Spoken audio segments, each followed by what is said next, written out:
Lesson 4 is promise to nations, and this is, again, just an introductory look at the covenant with Abraham. And we're familiar with the promises given to Abraham in Genesis 12.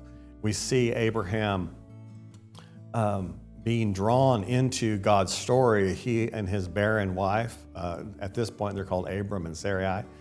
And we see that God enters into covenant relationship and gives promises. I'm going to make your name great, he says. I'm going to give you a land. I'm going to give you a great nation. He says, I'm going to bless all the nations through you. I'm going to curse those who curse you. I'm going to bless those that bless you. And in Abraham, all the nations will be blessed. All the families of the earth will be blessed. This is a big promise that we see coming back around in the New Testament, especially in Paul.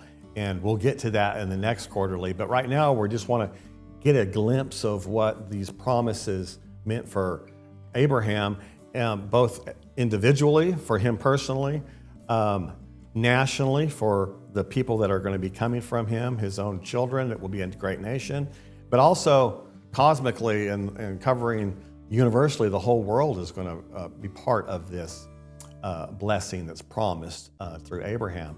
And what we see in Abraham are, again, a couple pairs that are critical in understanding this covenant relationship.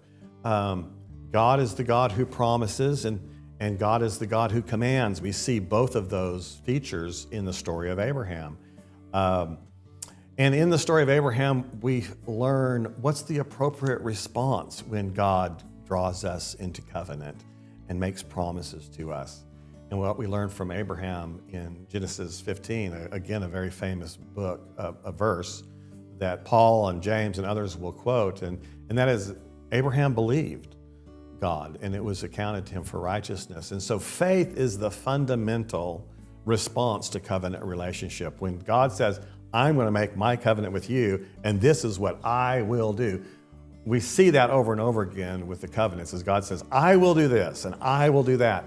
And what's our response? Well, our response is faith. And this is true of all the covenants of promise until we see it climaxing in Christ and our faith in him and all the families of the earth entering into that blessing. But with Abraham, we see especially, it's really a main feature with Abraham is this response of faith. But also, along with trusting God, we also obey God. And we see that with Abraham too.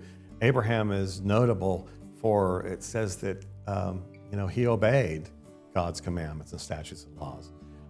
When God called him to leave his family and go to the land he was going to give him, we see that Abraham doesn't just believe, but that belief motivates him to act, and he obeys. And so we see this relationship of God's promises, covenant promises, and God's covenant commands, and we see in Abraham this model of one who believes and also one who obeys. We have a hymn we love, Trust and Obey.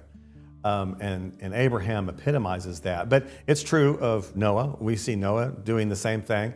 In the faith chapter, Noah's faith is mentioned and accounted for righteousness. So this is, again, a fundamental characteristic of what covenant relationship is all about.